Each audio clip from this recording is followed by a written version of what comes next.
Unbox muna tayo ng mga parcel. Bali meron po tayong 4 na items dito. Siyempre mga accessories po ng ating Aerox.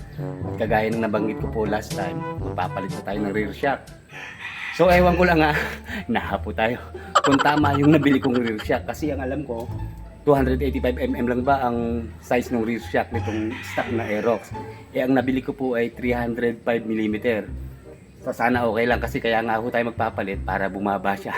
Kaya lang mukhang tataas pa. Sana sana tama para maiangkas na natin si Mrs. Kasi nagrereklamo nga po mataas ang stock na shock ng Aerox. And then ito meron tayong isang in order. Ang cute nito.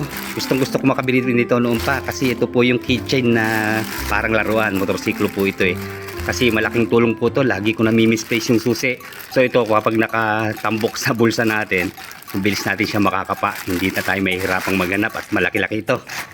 And then ang sunod po yung brake levers ng Aerox. Alam nyo, napakamura po sa Shopee. Lalo na kung may mga vouchers ka. Mas malelesen pa yung presyo. Kaya naiinganyo tayong order. Marami kasi tayong voucher eh. Okay, mamaya natin buksan ha. So ito nga po, papalitan natin to. Maalala nyo, 1 week pa lang sa atin si Aerox. Bumara to. Kaya kita nyo, baliko na siya. So, palit na tayo at sulit na naman to sa 2 taong serbisyo niya. Then dito sa kabila, ayan. May tama rin to eh, nung umislide tayo 2 weeks ago. Ayan, okay lang at papalit tayo. Ang kinuha po natin ay kulay blue na color combined sa black. Kaya sa tingin ko babagay na to. And then ito, dahil nainganyo ulit tayo, mag-unbox din tayo ng helmet na Zebra. Ito po ay 2.8 or 2.9, naging 2.1 lang. Kaya kinuha na natin. Ito is modular pa siya. Dual visor. Kaya tingnan natin mali din ang laman. Maganda. Sabi sa akin ng rider, i-video raw yung pag-unbox. So, talaga namang i-video natin. At syempre, content din to. And then ito nga po yung rear shock. So ano bang unahin natin buksan? Siguro yung maliit muna. Yan di pa yung bukas mga riders. So, masyado namang malaki yung balot niya. Pwede namang kapiraso lang, di ba? Ayun. Nakakatuwa mga riders. So, ang cute. Para siyang NMAX na maliit. O kaya, tumatakbo talaga to. Okay oh. Nakakatuwa naman. Ano ba to? Hindi ko lang kung klaseng motor to eh. Ano kaya, may lalagyan ng gasolina. Magagawin na laruan to ng anak ko Okay naman. Nakatambok sigurado to pag nasa bulsa.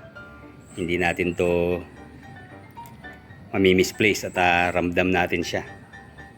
Malaki. Okay, hindi ako nagkakamali, less 100 pesos po ang presyo dito sa Shopee. Cute. And then sunod natin itong brake levers.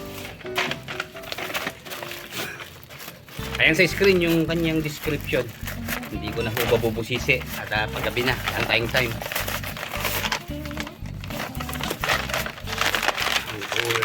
Yun. Ayan, maganda mga riders. Sokoyo ang kanyang brand.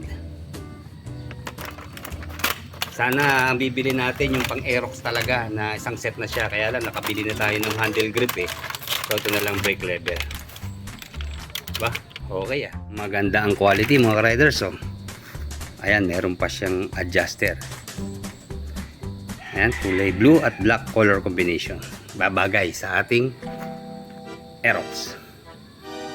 Bali, aluminum po yan. Ayan, Sokoyo.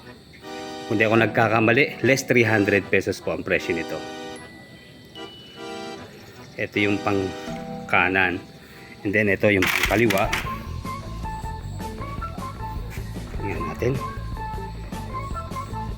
Kaya lang, linggo bukas. Walang mekaniko para magkabit nito. Ayoko naman pangahasan. Baka saliwa ang lagay natin. Mahirap na. Hindi naman tayo magaling magkalikot eh. Magaling tayo sumira. Ayan, sunod na natin yung rear shock. Hindi ko lang matandaan kung ano bang brand ito.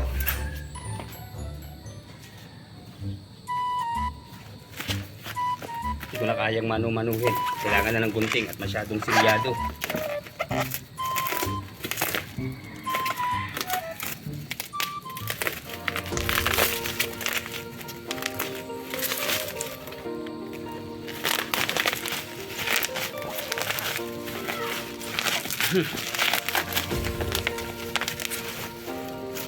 MHR Mototech Racing. Ah, mukhang galing pa tong Thailand mga ka-riders, or Indonesia. Ayan po yung kahon. Maganda yung kanyang packaging, saka medyo mabigat. Ayan sa screen na yung in-order natin. Tingnan natin kung tama. Ayan, dumilim na. Ilaw na tayo. Buti maganda yung ilaw nitong cellphone. MHR Mototech Racing Shock Absorber. Chuang chuang chuang. Ako, sayang. Sira ko yung kahon. Sabi sa inyo, maninira tayo. Hindi tayo magawa eh. Wow. Malaki pala. Kala ko maliit. Ano ba to? Oh, hindi ko alam kung ano to. Ito yung kalawit ni kamatayan. Yan, may libreng sticker. MHR Racing. Okay, Tam? Bagay na bagay dito to kay Aerox. Yun lang ha, bukas to be continued tayo yung pag-install nito, yung pagkakabit. Sana bumaba siya, pero alam ko may adjustment dito eh. Ito na i-adjust oh. Pwede natin itong babaan. At ito ang pinili natin yung may sub-tank. Ewan ko lang kung legit to ha, na may talagang sub-tank. Kasi ang naikwento sa akin ng mga ibang mga mekaniko ay design lang daw ito. So sana hindi naman, sana may purpose. Pero okay lang, sa halagang 1.5 mga riders, 1.480. Okay na rin to. Itong mga gantong baso, ang purpose nito, alam ko meron itong mga oil eh. Alam niyo naman ang oil, di ba yan na nag-absorb ng init. So para sa mga takbuhang rough road, sa mga challenging na kalsada. Although hindi naman talaga pang off-road ang ating Aerox, malaking tulong pa rin to. Hindi naman maiwasang hindi mapadaan sa mga malulubak na kalsada eh. So malaking tulong po ito. Ganda. Sana may mekaniko bukas, linggo eh. Okay, sa kabila. Ayan. Dalawa magkabila. Sa picture alam niyo, sa ano, kala ko payat siya. Pero sa actual, bulky rin siya oh. Kaya sigurado babagay sa Aerox natin to. Check nga natin ha. Excited na. Oops. Bali.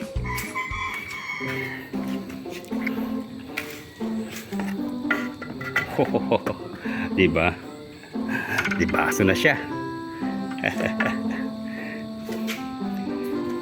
Alam niyo, kahit pagod na pagod tayo, yung gantong maliit na bagay, ito na lang ang konsuelo natin patanggal ng pagod, di ba?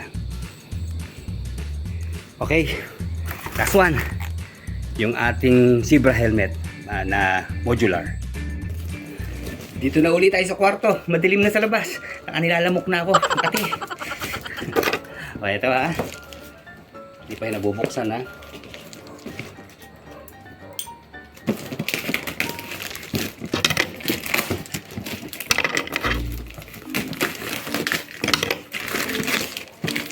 Yupi-yupi na yung kanyang kahon. Kasi yung nagdi-deliver, kawawa naman. Nakita ko, liit ng motor. Pinagkakasya lang niya. Eh, alam nga namang awayin pa natin, di ba? Nakaawa naman. At trabaho lang.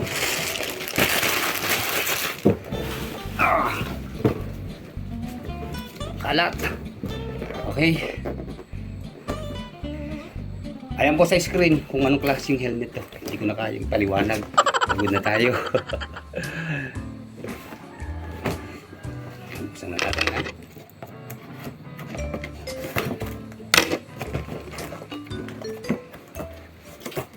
Mukhang wala siyang freebies kundi yung kanyang extra visor. Ayan, ang nakalagay dito sigurado yung transparent or yung clear visor. Buti naman hindi na ako magpapalit. Ito yung reserva niya, yung medyo tinted na dark. Then, wala nang laman ha. Kuripot, sticker, wala. And then yung bag niya, yan siyempre may tatak naman ng Zebra helmet. Pati. Kulay white ang ating in-order.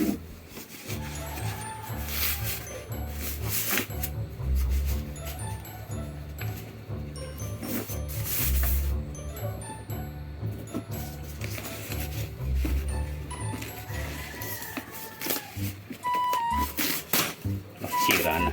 Iingat pa.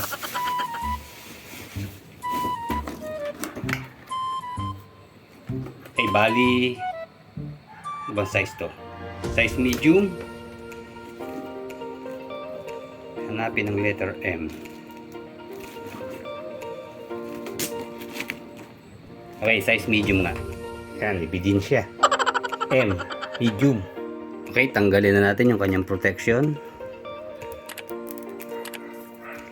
Ito naman talaga in-expect natin. Ayan yung kanyang pong clear visor. And then meron pa siyang inner visor ito. Pag masyado maliwanag, tanggalin na rin natin. And then tataas natin yung kanyang modular. Hey.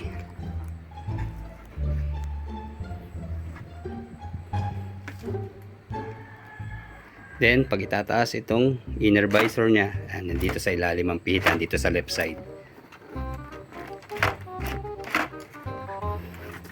Dito sa likod, ayan, pasado naman siya sa DOT. Then yung kanya pong ICC sticker. Then yung kanya pong brand na Zebra. Okay, hanggang doon na lang mga riders, ha. Mapapahaba tayo masyado. Basta ayan, ang price po nito nasa less 2.9 dahil may voucher nga tayo. Nakuha lang natin ng 2.1.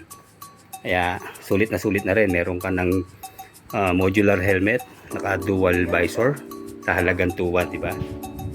Okay, sige mga riders, hanggang dito na lang ha. Sana nakatulong po sa inyo yung pag-unbox natin. Magkaroon kayo ng idea bago kayo bumili. Mapanood nyo muna kung tama ba yung kanilang mga item. Ano po? So far, tama naman po lahat yung nakuha natin. Wala namang sumablay. Sige po mga riders, like, comment, and subscribe sa ating channel. Salamat po sa panonood.